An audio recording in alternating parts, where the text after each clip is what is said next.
Biden is the perfect Democratic president. The non-compos presidential model gives the party's left free rein. President Biden won't negotiate, doesn't do press conferences, does only canned events, can't maintain focus, has minimal factual grasp, and his foreign policy activity is totally ceremonial. So naturally he's running for a second term, with the total support of the Democratic Party in Congress. Mr. Biden likely wouldn't be running if his opponent were any of 5 or so Republicans not named Trump. A presidential debate next Tuesday evening against any of them would be a catastrophe for the incumbent.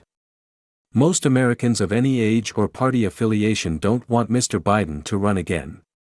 But the odds are strong, affirmed by the midterm election results, that even more voters don't want Donald Trump to be president again. Manhattan District Attorney Alvin Bragg's pseudo-indictment of Mr. Trump worked like clockwork. Annoyed Republicans increased their support for a Trump nomination, reassuring Democrats they could pull off the improbable re-election of their 80-something candidate. The standard political model holds that politicians do what they gotta do to become the party in power. But even that pragmatic standard assumes the party's path will be diverted by the interests of the person who has made it to the top of the presidential greasy pole. Not this time. I've come to think of Joe Biden not so much as the commander-in-chief as the maitre d'-in-chief, master of the happy handshake. What needs explaining is the current disconnection between professional Democrats and most everyone else over the idea of continuing Mr. Biden's official greeter presidency. What do they see that normal people don't? Last year, professional Democrats seemed in sync with non-career Democrats discomfited by the implications of the world's most powerful man's constant gaffes. Articles appeared suggesting primary challenges to Mr. Biden might come from prominent party governors, California's Gavin Newsom, Illinois' J.B. Pritzker, or Gretchen Whitmer in Michigan. Then almost overnight, the party seemed to embrace the idea of a second Biden term. Yes, the close midterm results were a triggering event, and the prospect of a Trump rerun helped. But I think the Democrats realized they had backed into a system that suits them to a T, the non-compos presidential model of American politics. Not a joke. Since at least Woodrow Wilson's presidency, progressives have tried, with success, to make the states subject to the authority of administered bureaucracies in Washington. Inside the Beltway is a phrase mentioned frequently here, but during the first Biden term Washington has become more like a black hole, with the entire country being pulled into its gravitational force field. Their control of the bureaucratic levers today is unprecedented. Unless you are a reader of the editorials in this newspaper, you would have virtually no idea of the relentless mandating activity of the people running this administration's departments and agencies. A significant piece in these pages days ago by Phil Gramm and Pat Toomey summarized the scale of this juggernaut. If you missed it, read it. As noted, even a progressive Newsom or Pritzker presidency would just get in the way of the comprehensive agenda now being executed by progressive academics and former congressional staffers allied with Senator Elizabeth Warren. They are, for instance, writing expansive interpretations of the implementation rules for the $400 billion of climate subsidies Congress just passed.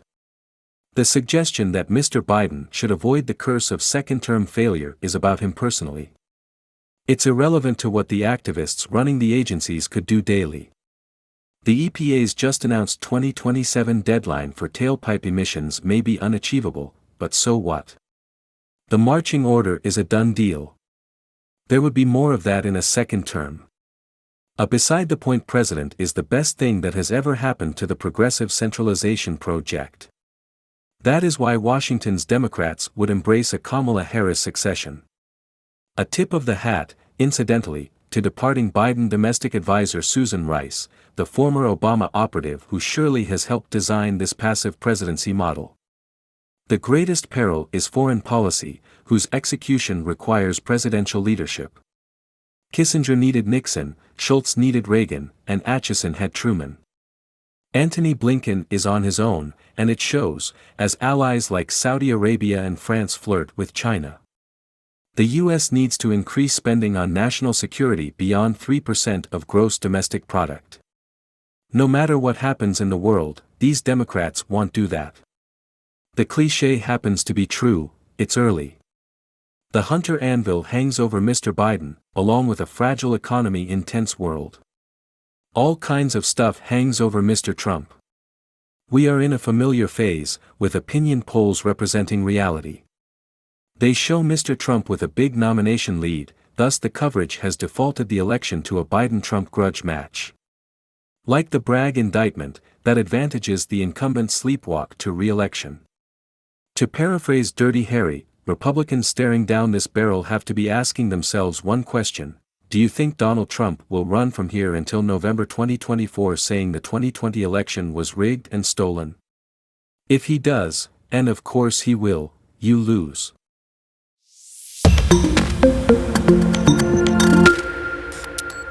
Biden is the perfect Democratic president. The non-compos presidential model gives the party's left free rein. President Biden won't negotiate, doesn't do press conferences, does only canned events, can't maintain focus, has minimal factual grasp, and his foreign policy activity is totally ceremonial. So naturally he's running for a second term. With the total support of the Democratic Party in Congress.